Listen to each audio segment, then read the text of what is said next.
Hey, welcome to The Explainer. So today we're diving deep into James Clear's game-changing book, Atomic Habits. We're going to break down his powerful framework and see how really small changes can lead to some absolutely incredible results. And the author's whole journey with this stuff, it doesn't start with some brilliant idea. Nope. It starts with a total catastrophe, a moment that literally shattered his face and his life, but ended up putting him on this path of slow, deliberate, one step at a time improvement. That really tough journey back to health is what led to all the powerful insights in this book. And the main idea? It's actually pretty simple. You don't need some massive, life-altering change to get better. Turns out, the most amazing results come from the compound effect of hundreds of tiny, everyday choices. Okay, so let's get into it. Here's what we've got on deck. First, we'll look at the surprising math behind tiny gains. Then, we're going to challenge the whole idea of setting goals. After that, we'll dig into the power of identity, understand the engine behind our habits, and finally, open up a super practical toolkit that you can start using right away. So first things first, we've got to completely rethink what progress even looks like. It's not about that one heroic effort. It's about the kind of magical power of making these tiny 1% improvements over and over again. I mean, look at the British cycling team. For the better part of a century, they were not great, just kind of mediocre. Then this new director comes in with a philosophy he called the aggregation of marginal gains, and they went nuts with it. They improved everything by just 1%. We're talking more comfortable bike seats, testing different massage gels. They even painted the inside of the team truck white just so they could spot dust easier. And the result?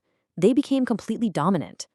And here's why that works. Habits are basically the compound interest of self-improvement. It's just like money in a savings account. The effects of your habits multiply as you repeat them. Whether they're good or bad, your daily choices are compounding right now to shape the person you're going to be in the future. But, and this is a big but, progress is almost never a straight line. And this is exactly why so many of us quit. You know the feeling, right? You work hard for weeks, you see nothing, and you land in what Clear calls the plateau of latent potential. That valley of disappointment is where most good intentions go to die. So here's the crucial thing to remember. Your work is never, ever wasted. It's just being stored. All that effort is building up potential, and then bam, you hit a critical threshold and everything changes. It's just like an ice cube, right? It just sits there doing nothing at 26, 27, 31 degrees until it hits 32. Then it begins to transform. All right, next up is an idea that might sound kind of backward at first. The very thing you're focusing on, your goals, might be the exact thing holding you back. I mean, just think about it for a second. Every single athlete in the Olympics has the goal of winning a gold medal. Every person applying for a job has the goal of getting it. So if the winners and the losers have the exact same goals, then the goal itself can't be the thing that makes the difference. The real difference maker, it's the system. See, goals are about the result you want, the finish line. But systems are the processes that get you there. It's how you practice, how you manage your time, the little routines you follow. Goals give you a direction, but it's your systems that actually get you moving.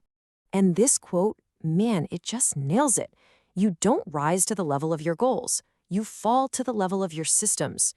Your ambition can only get you so far. At the end of the day, your results are just a reflection of how good your systems are. Okay, now we're getting to what I think is the most powerful, game-changing idea in the whole book. True, lasting change isn't about your behavior. It's about your identity. And this visual just lays it out perfectly. See, most of us try to change from the outside in. We focus on the outcome, like losing weight. But the real secret is to flip that around. Start from the inside out. Don't ask, what do I want to achieve? Instead ask, who do I want to become? Listen to the difference here. It's so subtle but so powerful. The first person, the one who's trying to quit, still sees themselves as a smoker. Their identity is still tied to that habit. But the second person, they've already changed who they are. I'm not a smoker. That is a statement of identity, and it's so much stronger.